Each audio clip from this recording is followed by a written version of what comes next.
This is the 128th episode of the RNL Revolution Nothing Less show on December 8th, 2022. My name's Andy Z. I'm coming to you from Los Angeles, California. If you're watching this show for the first time, this is a show about the urgent need for revolution. How nothing less, no elections, no charity, no social work, not doing you, while the system that we live under, this mad and murderous system of capitalism, imperialism, is quite possibly going to do in all of humanity. Nothing else and nothing less than an actual revolution is going to come anywhere even near the ballpark of dealing with what humanity all over the world faces at this moment. Not even remotely close to dealing with climate change or the danger of nuclear war. Dangers which accelerate with every passing week and month. The revolutionary leader Bob Avakian B.A. wrote and then said in a series of 3 extraordinary, unique interviews right here on the RNL show this: we can no longer afford to allow these imperialists to dominate the world and to determine the destiny of humanity. They need to be overthrown as quickly as possible. I'm going to come back to Bob Avakian and the interviews he did with us in a moment. But first, I want to welcome my co-host, Sansara Taylor. Andy, it's really good to be with you, and I want to welcome everybody tuning in. In today's show, the heart of our show is going to be an answer that Bob Avakian gives to one of the questions I asked him during the interviews that Andy just mentioned. And we're also going to share a response from a member of the Chicago Revolution Club to these interviews. And we have a couple other important things for you along the way. But first, we want to speak to you directly about the importance of the RNL, the Revolution Nothing Less show, in these times.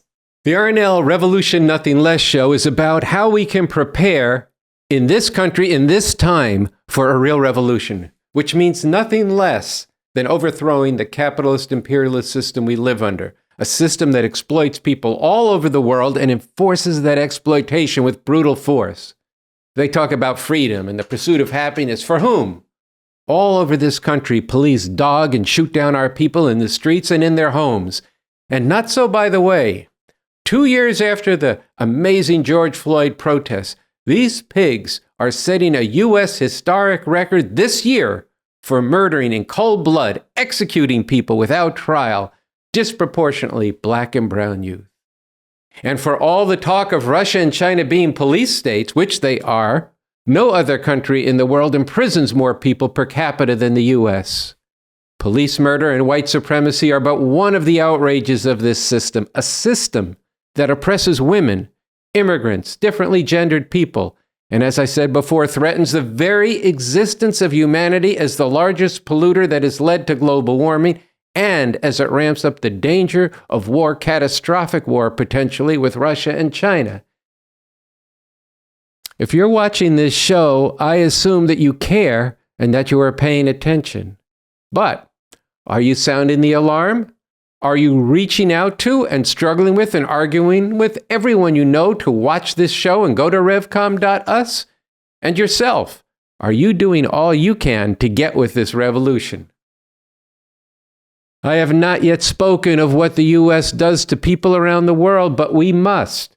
For if you are not seen and breaking with what your country does to people all over the world, if you're indulging in this thank you for your service bullshit, we, meaning humanity, will never get free. To take just one example, go to our website, revcom.us, and read an article this week about what your country, the self-described greatest fucking country in history, the USA, beacon to the world, has done to the country of Venezuela, to the people of Venezuela over the last 15 years. 7 million people have been driven from their homes, forced to wander the hemisphere, some going north, some going south, often on foot for weeks and for months, with unspeakable conditions and dangers. And as of 2019, 14% of the children under 5 have suffered from acute malnutrition, and 57% of the women who were pregnant were malnourished. Think this is just unfortunate and not planned, not conscious policy by your government from Obama through Trump and down to Biden? No. The U.S. has put extreme sanctions on Venezuela, measures that knowingly created enormous suffering among the people. In fact, This was punishment for Venezuela's attempt to use its oil to wheedle and wangle within the imperialist system in a way that the U.S. didn't like and saw as against its interests. Listen to this from the former U.S. ambassador who also served in Latin America under George W. Bush, Barack Obama, and Donald Trump, telling you what the U.S. was setting out to do. Good news. What the debate now is, and this is a legitimate debate, is the impact on the people of Venezuela. How hard do we want to apply the screws to Venezuela? We should do it understanding that it's going to have an impact on millions and millions of people who are already having great difficulty finding enough to eat, getting themselves cured when they get sick, or finding clothes to put on their children before they go off to school. We don't get to do this and pretend as though it has no impact there. We have to make the hard decision. The desired outcome justifies this fairly severe punishment.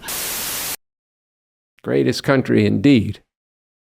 Such inhuman, brutal, imperialist repression is what your 500 channels on your flat screen, your cell phones, your ability to close your eyes and ears to the cries of the people around the world and around the corner, it's what they all rest on.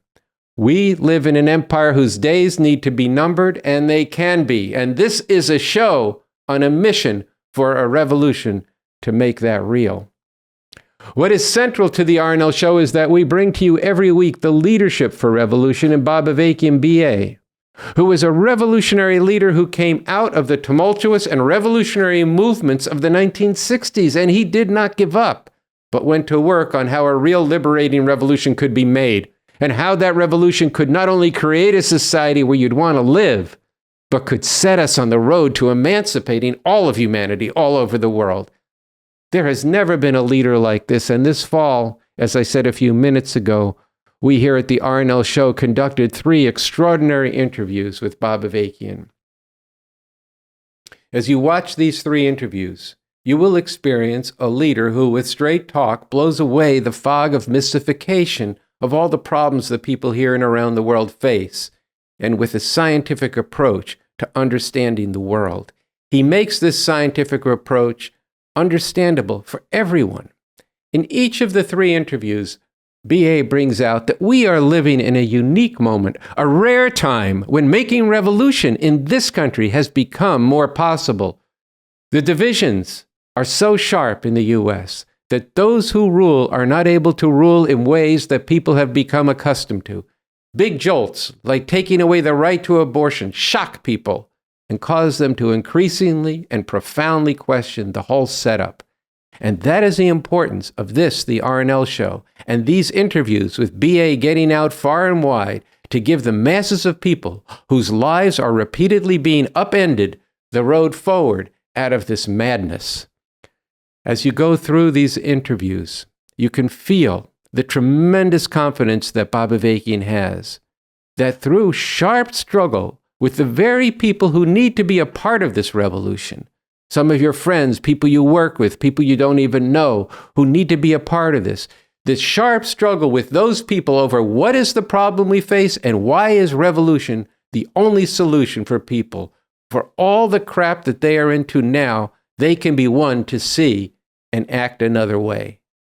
Bob Avakian minces no words in his criticism, but he has strategic confidence that people could break with the bullshit, whether speaking of the youth in the inner cities who are killing each other, or of the educated middle class caught up in a me culture, including in its destructive, woke, scrambling over and canceling each other just to get a dirty piece of the imperialist pie. And what has grabbed people from all walks of life as they watch Bob Avakian up close and personal in these interviews is his humanity, and the humanity of the road and the future he is fighting for. He speaks of poetry, of music that gives flight to the imagination. He speaks of awe and wonder at the beauty of nature and of the art that people create and why that is essential to life and to revolution. He speaks of a movement for a revolution and a future society that fosters critical thinking, that is not guided by revenge, but by an ethos of generosity of spirit and largeness of mind. So with that, let's get into today's show. Sansara? So the heart of today's show, as I mentioned before, is going to be an answer from Bob Avakian in the interview where I asked him about the Supreme Court's recent overturning of women's fundamental right to abortion. After that, we're going to play a portion of a conversation that Andy hosted with members of the Chicago Revolution Club. We aired most of that last week, but we saved a portion where one of the members, RoeVWade, responds to Bob Avakian's discussion about breaking with the oppression of women. And then we have a treat, which will be Pete, not on the street, but here in the seat in the studio, a member of our RNL crew, bringing you a special segment on the major fund drive that the RevComs have launched. This revolution needs to reach thousands, tens of thousands, and soon millions, and that's going to require major funds. So he's going to tell you about that and some of the efforts underway and how you can get involved and need to get involved in that. And finally, we're going to close out the show with some artistic expressions of solidarity with the struggle of the Iranian people, women and men rising up against the Islamic Republic there. So with that, let's dive in. This is an excerpt from the interviews with Bob Avakian. I want to ask one more question about the situation that we confront, and you touched on it with the Supreme Court overturning women's fundamental right to abortion. And this, as you said, this sent shockwaves across this country and has been shattering the lives of women and girls on a massive scale already, and worse is to come. And millions of people are outraged by this. Many are terrified about it, but most have no idea, no real understanding as to why this is happening. And it really stands out that you have been analyzing and warning about this and leading people in how to fight against this assault on abortion and what it concentrates for decades. I wondered if you could talk some about what you see concentrated in this fight around abortion and how this relates to the revolution that we need to make. Well, first of all, you have to understand, why has there been this attack? And yes, it's been an attack on women's right to abortion. Go ask any of the Christian fascists out there who are the stormtroopers for this, and they'll tell you straight up it's about controlling women and getting women to be back in their subordinate position, because in the eyes of these people, they're getting all out of control. That doesn't mean that people who are, trans people who may have the situation where they can get pregnant shouldn't have the right to abortion. Of course they should. But the essence of what's going on here and has been going on for decades is the attack, to forcibly subjugate women even more thoroughly and viciously than they already are discriminated against and violently oppressed under this system. And, but then you have to go deeper. Ask yourself, where did all these Christian fascists come from? I mean, yes, they if you listen to them, they'll often say, that satanic woman, Madalyn Murray O'Hair, went to the Supreme Court in 1962 and challenged the right of schools to carry out prayer in the schools. And the stupid and satanic Supreme Court at that time, before we got a hold of it, that stupid Supreme Court actually went along with it and overturned the right to have prayer in the schools. And ever since they kicked God out of the schools in the early 1960s, because of that satanic woman, Madalyn Murray O'Hair, and that terrible Supreme Court, everything has gone to hell in this country. Now, a lot of them will tell you this, or they'll say it even if you don't ask them, and even if you don't want to hear it. But let's go deeper. Where did this whole Christian fascist thing come from, and why? Because there have been, if you go read that Raymond Latta article on revcom.us that I referred to, Imperialist Parasitism and Social and Class Recomposition in the U.S., if you go read that, you will see, spelled out concretely, that there have been major changes both internationally and within the U.S. in the economy.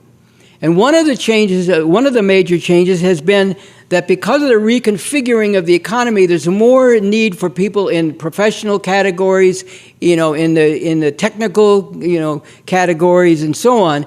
And so this has opened up more opportunity, and together with struggle that's been waged since the 70s in particular against the oppression of women, this has resulted in opening up a lot more of these positions, including, college admissions and so on, to women. I think women now outnumber men in the universities. And so, that has created a situation where a lot of women, it's not that they're no longer oppressed. I mean, just look at the statistics. How many are raped? Look at the massive, pornography, which is just an assault on women as a whole, everywhere. and it's not agency, it's oppression, okay? That's one thing that I can't stand is when people who don't really want to take on the system at all or in any serious way think they can get over, I don't know whom they're trying to get over on, but other than other people who are also suffering, but they try to get over by rebranding oppression as agency. Sex work, that's agency. No, it's not. It's oppression. It's institutionalized, financialized degradation of women. So just to go on it for a second, because I think this is important. Some of these people say, well, under capitalism, any kind of job you have is exploitative, so what's the difference in sex work? Well, there is a difference. Yes, capitalism is a system based on exploitation, and especially super exploitation of people, including, as I said, more than 150 million children in the third world. But, if you're working in a factory, say in Bangladesh, as a woman producing clothes, you're being exploited in producing those clothes, but the product you're working on and producing is clothes. If you're working in the so-called sex industry, which is just, as I said, vicious exploitation and institutionalized and financialized degradation of women, because what is the product besides your exploitation? What is the product? The product is the degradation of women. It's not clothes, it's not food, it's not televisions. The product, besides your exploitation, the product is the degradation of women. That's the whole point of it. And the same in pornography. So, all this is a backlash against these changes that have occurred, the incel phenomenon where men, want to rape women because they can't get women to agree to have sex with them the way they want. I mean, they openly talk about raping women, And this, these are all phenomena that have occurred fundamentally because of underlying changes in the economy, which then interacts with, struggles of people and resulting changes in the social relations. And so a big part of what has been driving this fascist movement is these changes that have resulted in women have a little bit more independence, especially women in the more professional categories. But even women working in lower jobs who have their own income. I remember I never quite knew what exactly he was getting at with this, but I used to have a record way back in the day when I was in high school of the blues singer Leadbelly. And he introduced he had a song called National Defense Blues because it was about the World War II. And when a lot of, black people came from the South, and one of the first things they did was to get jobs in the war industries, the defense plants. And that included a number of women.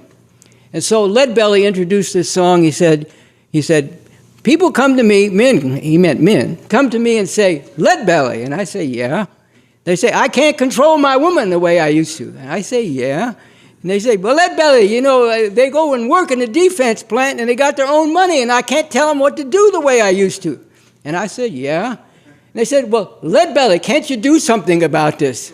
So he wrote the song National Defense Blues, which wasn't exactly about that. But I never quite knew from what point of view he was telling his story.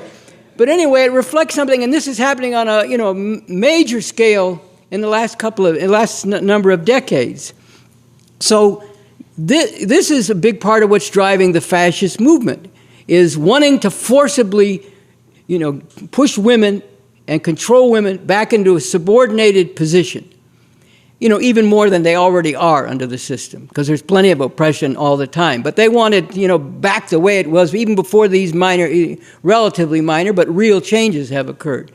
And so the other thing to understand is the leaders of this Christian fascism, going back to someone like Jerry Falwell, who founded the Moral Majority and founded, Liberty University. Now, one of the things that I never realized this till I was reading recently. Liberty University is a massive university now. It has tens of thousands of students. And, I like to follow the NCAA tournament championship, but fuck it, here comes Liberty University all of a sudden playing, and I say, anybody, beat these motherfuckers, okay? I don't care. I'll even root for Baylor. Just fuck another bunch of Christian fundamentalists. Just beat these motherfuckers and get them out of this tournament now, okay? But, Jerry Falwell founded, that university and got going with the Moral Majority, him and Pat Robertson and all these Christian fundamentalists. And Jerry Falwell at the beginning, in the 50s, was openly opposed to the civil rights movement. And then he had to do a whole mea culpa. Oh, I'm sorry, I shouldn't have opposed that. Well, then he turned around and opposed the anti-apartheid movement in South Africa in the 80s, by the way. So he wasn't that sorry. But what he did recognize, this is tactically unwise. The civil rights movement, the ruling class of this country, because of its needs internationally, is going to make concessions to the civil rights struggle. It's going to, abolish some legal segregation, open up some positions to black people, and, so on and so forth. So he switched gears, and then in the 70s, they concentrated their whole thrust around the oppression of women. They decided this is, one of them openly said, this is a door through which we can get all these, people who are upset about all these things, including the concessions to the struggle against white supremacy. We can get them all by making the thing about abortion so-called killing of babies. And so, this is why they took this up. But again, all this was, what was going on underneath all this was changes in the economy because of the needs of U.S. imperialism to contend in the world, both economically and militarily, because you're military after all. Where does it get its weapons from? Where does it get its, logistics from? Where does it get its supplies from? Where does it get its food from? From the economy. So they had a need to contend internationally. And, this is why, for example, if you include China, 80% of the production workers in the world are in the third world. And, here's a statistic that shines light on what I'm talking about. Just a couple of decades ago, a little less than 60% of the clothes that people wear in this country were made in this country. Now it's 1 or 2%. They're made in places like Bangladesh and other places where there are all these garment factories viciously exploiting people, particularly women. So, this was the changes that in turn led to the changes in the U.S. economy, where you had more of these professional jobs. And that's why, along with the struggle, there was more opening for women. And this is what has driven this fascist movement. And is why it's taken on this religious cloak, but it's a real thing, this religious fundamentalism. Because if you look at the Bible, I don't care, I know a number of years ago there were these feminists who didn't want to let go of the Bible. And so they wanted to, think about it in terms of things today. They wanted to go through and change all the pronouns in the Bible. So instead of God, would be he, God would be it. Well, here's the problem. You can change all the pronouns, but you can't change the reality. The Bible is a thoroughly patriarchal document from beginning to end, from the book of Genesis all the way through to Paul's epistles and all the rest of it. It's a patriarchal document, horrific patriarchy. In fact, if you look at it, women should be killed for having sex before they're married. If they're not virgins when they get married, you have to show the bloody sheet to prove that they were virgins. First of all, not all women bleed when they first have sex, but leaving that aside, you have to show the bloody sheet, or else the woman should be put to death in the town hall or the town center. This is a patriarchal document, so you can go changing all the pronouns, but you can't change the patriarchy. God is still going to be God the Father, the patriarchal oppressor. This is the way it is. This is the reality. So, this is why this religion was, a useful way to rally all these fascist forces. Because if you took it, look, there are liberals and progressive people who are religious, and some of them do very good things, and we should appreciate that and unite with them as far as possible in the struggle against oppression. And many of them say, look, there's bad stuff in the Bible, just like there's bad stuff in everything. There's bad stuff in communism. There's bad stuff in the Bible, yes, but, we choose to focus on the message of Jesus, which is to do right by the poor and so on and so forth. Okay. They're practicing what I call, salad bar Christianity. They go down the line, oh, I don't like this one here, like children who disobey their parents should be put to death. Oh, no, not that one, but like feed the poor. Yeah, I can go with that, In fact, the Christian fascists practice salad bar Christianity too. If you start challenging them, what about this stuff here? Some of them openly will say that homosexuals should be put to death, as it says in Leviticus. But most of them will say, well, that was the Old Testament, now we got a New Testament. We got a new covenant with God in the New Testament, so that's different. But you go to the New Testament, and Paul is all about women should be subordinate to men. And he links it back to the Old Testament.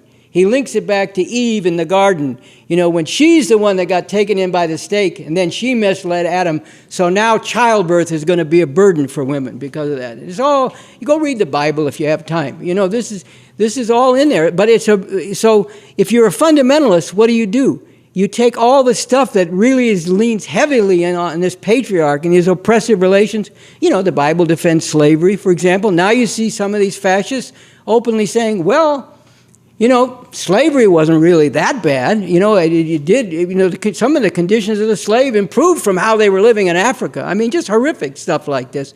And I see Ron DeSantis, the governor of Florida, made a statement where he said, nobody started questioning slavery until the United States was founded with the Declaration of Independence saying that all men are created equal. Well, this is just absolute bullshit, including, as I pointed out before, I think some of the slaves at least were questioning slavery before the Declaration of Independence was written, including in the uprisings of slaves, even during the colonial days before the country was founded.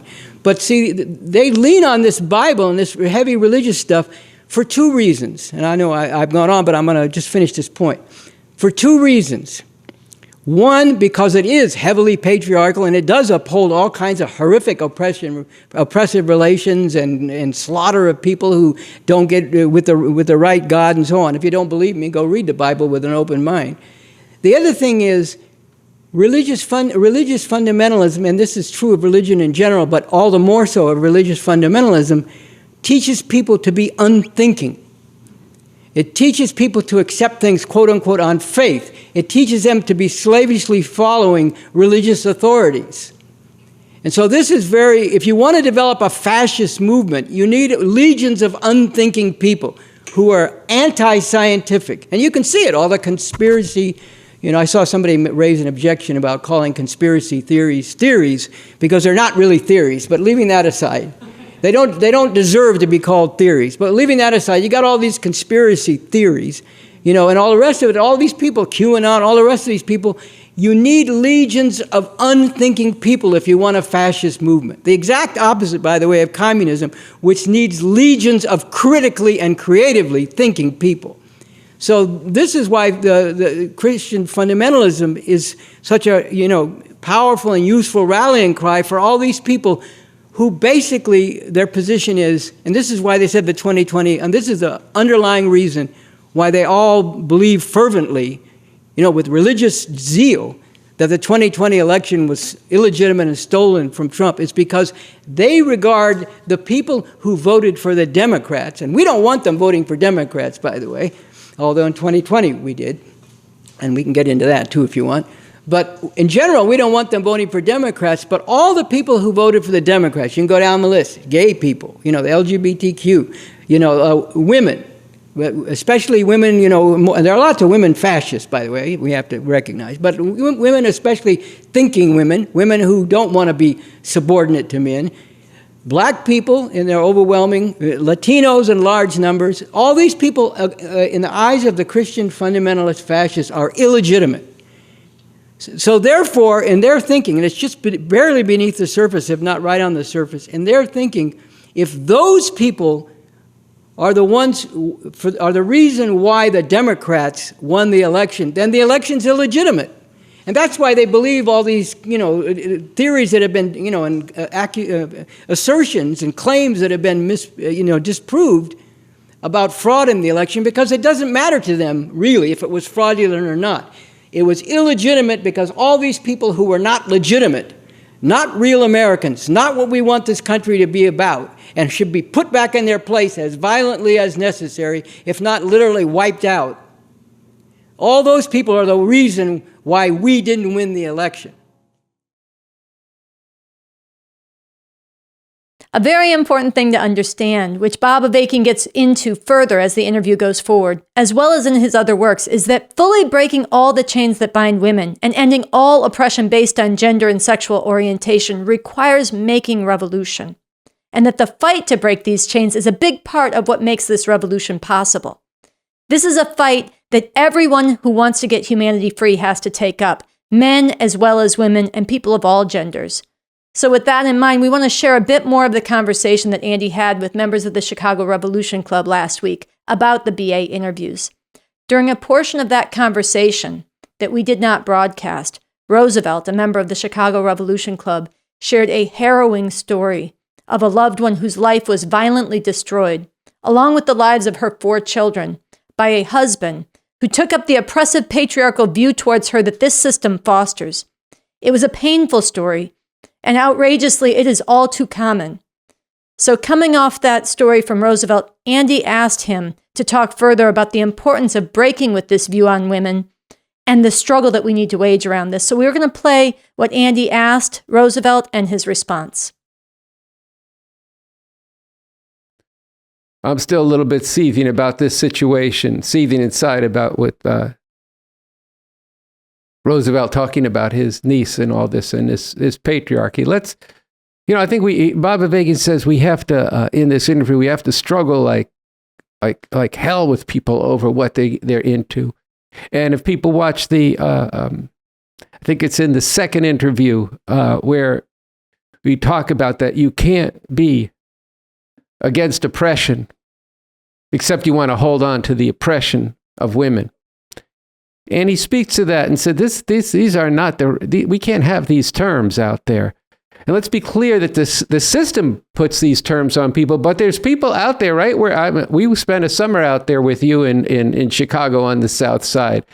There's people out there arguing for that. There's the Nation of Islam headquartered right there, right near that center, where they treat their women as property. You got the Black Israelites out there now. Besides their anti-Semitism and overall anti-white thing, they've got a whole thing about a patriarchy. It's for men, and that's the same shit that you see going on in Iran, that the people are rising up against. I mean, people got to listen to that second, all 3 interviews, but in that second interview, he says that the terms can't be who's the fucker and who's the fucky. We got to get beyond all that, and we got to struggle with these youth about this. We got to struggle with everyone about it, because this is unnecessary. It's horrific, and it takes a toll on the people, and it demoralizes them. And if people would rise above that, it would change things.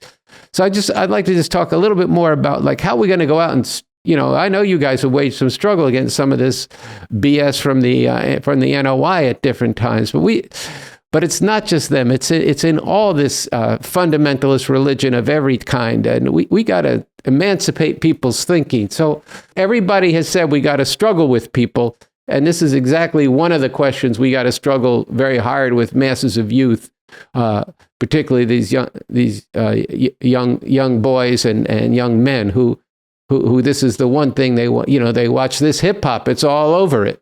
It's all over it. Woman hating. The thing with patriarchy, that's ingrained, or has been ingrained within the psyches of people, as we know for thousands of years, but for hundreds of years. And breaking away from that type of shit, man, requires a lot. It requires a lot of work, in trying to get someone to change their thinking, on that type of bullshit, because they would look inside they would say that as a matter of fact, that's something that BA spoke about too, is about Paul, about the Bible and reading Paul. And I think that was in the second interview. So, that's why all 3 of these interviews are really important, and talking about how,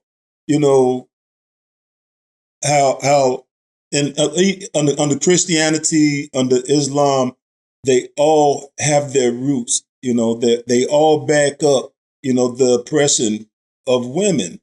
And you know, we need to get into, you know, the whole thing about breaking the chains, you know, and unleashing that mighty fury, you know, of women as a mighty force of revolution everywhere, you know, as BA said, called for. And when you get them, when you get some people like myself, for instance, I got to throw myself up under that, because I was deeply into it.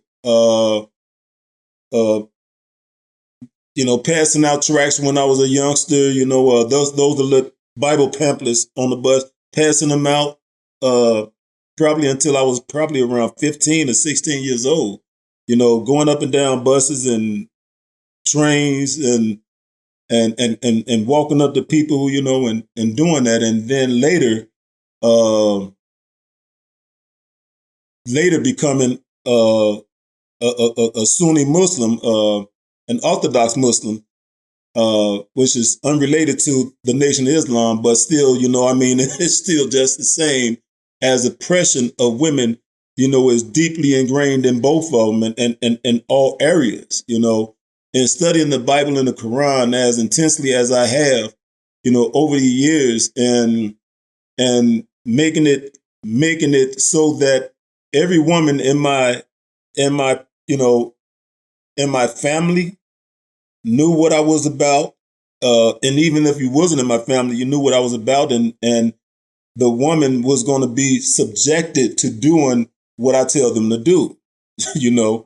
And that was what that was my mindset, just like many others. In Islam, when we do prayers, you know, we do not do ablution, mean washing of ourselves. We do not wash our hands or our feet, you know. At the same time, you know, the woman gonna do it after me.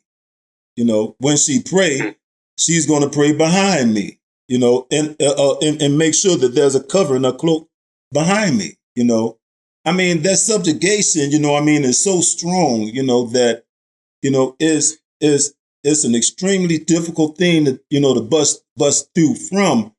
But when you look at, you know, when you come into the understanding of equality and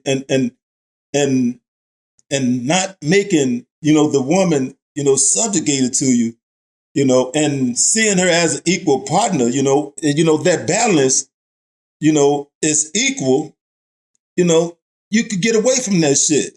You know, I mean, you don't want to, you know, subject this person to that type of hardship, you know, because your mind is fucked up, you know, on this religious crap, you know, and I don't, you know, I don't want to, you know, sound like I'm bashing, you know, religion, but I'm just calling it out for what it is. First of all, I don't believe in it. I could prove, you know, that there's proof that a lot of this shit didn't happen or wasn't happening. No museums is going to back that shit up, you know, on certain levels. So, but anyway, you know, to say that, you know, opening one's eyes and to a broader picture, to even see, you know, what's going on in Iran, you know, is fucked up. What's going on in Bangladesh with, you know, is fucked up. You know, what's going on, you know, here, you know, in America is fucked up when the courts have ruled, you know, that women are not equal to men and the women are subjected to do what they tell them to do, you know, and take control of their bodies the way that they have, you know. I mean, that's fucked up, you know. I mean, so if you can't stand up and recognize that this is, you know, not the system that you want to support, that you want to break away from this system, it's time for you to get with this, you know, with this Rev Club and move forward. As Roosevelt said, it is time for you to get with the Revolution Club and move forward. Go to revcom.us to learn how to get involved. And one of the key things that the Revolution Clubs and all the RevComs and all those who want to see a different world need to be taking up right now, and a critical way to support and strengthen this work, is to take up the fund drive that we are going to hear more about next. So let's now go to Pete in the seat. Hey, this is Pete, and I want to talk to you about fundraising. The RevComs have called for a major fund drive, and if you can't stand the world the way it is and want to be part of bringing a whole different world into being, donate generously to put revolution on the map. There are many ways that people need to be brought into being part of this, but I want to give you one example of how the new Bob Avakian Interviews can be part of breaking things open and raising funds. Last week, we showed a powerful segment of Andy interviewing 3 members of the Revolution Club Chicago as they watched the clip from Bob Avakian's new interview and responded to it. Bob Avakian was asked, "What's your message to those catching the worst hell, including the youth, who right now have their guns pointing at each other about their role in the revolution?" They told Andy how what Bob Avakian was saying connected with their own experience and their own lives. But also, what they were getting from him was how to go out and struggle with people to see that we need a revolution. This whole segment resonated with me. It reminded me of my time in Chicago bringing revolution. And now I hear that that segment is being taken out by people in Chicago to reach those very youth, people they know in their family and neighborhoods, but also others who care about this horrible situation and want to see a real revolution, challenging them to donate to this fund drive. Imagine what these interviews can do if they were brought to thousands and to tens of thousands and hundreds of thousands. Think about what is modeled in these interviews. What would it be worth to you to do that? To have that set the terms in society instead of what is currently setting the terms? What would it be worth to you to see those hardcore youth getting with this revolution and living for something else? What would it be worth to you to reach all of society who need to know about and be part of this revolution? None of this can happen without you stepping up, donating to this revolution, and working with us to raise the funds for this revolution. We need funds to sustain and support the comrades who are part of this revolution tour. We need funds to take the RNL show and the website revcom.us to the next level. Right now, we have an initial goal to raise $35,000 by the end of this year, out of the larger goal of $100,000. So, take out your wallets. Go to revcom.us. Will you donate $35 today? If you can donate more, please do so. Will you donate $300 or $3,000? Every amount counts. So, let's put revolution on the map.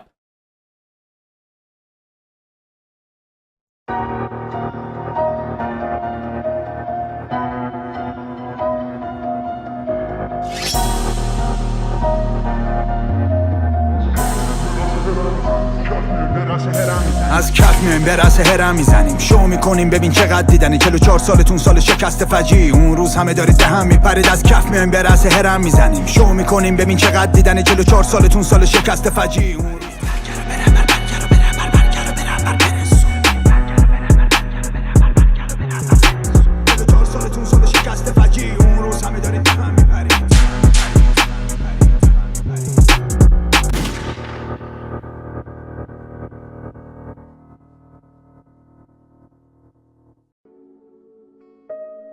برای توی کوچه رقصیدن، برای ترسیدن به وقت بوسیدن، برای خواهرم خواهرت خواهرامون، برای تغییر مغزها که پوسیدن، برای شرمندگی برای بیپولی، برای حسرت یک زندگی معمولی، برای کودک زباله‌گرد و آرزوهاش، برای این اقتصاد دستوری، برای این هوای آلوده، برای ولیعصر و درختای فرسوده، برای پیروز و احتمال انقراضش، برای سگهای بیگناه ممنوعه، برای گریه های بیوقفه، برای تصویر تکرار این لحظه، برای چهره ای که میخنده، برای دانش آموزا، برای آینده، برای این بهشت اجباری، برای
All right, this brings us to the end of episode 128 of the RNL, the Revolution Nothing Less show.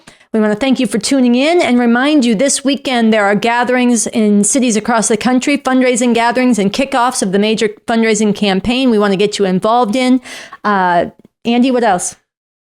Well, just once again, watch these 3 interviews with Bob Avakian on the RNL show. They're on our YouTube channel, the RevComs.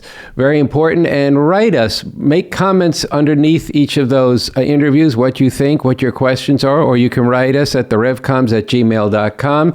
And for the entire crew here, I want to thank you for watching again this week and spreading the show in between this week and next week. And we'll see you next week on Thursday night at 5 p.m. Pacific, 7 p.m. Central, and 8 o'clock Eastern Time. Good night.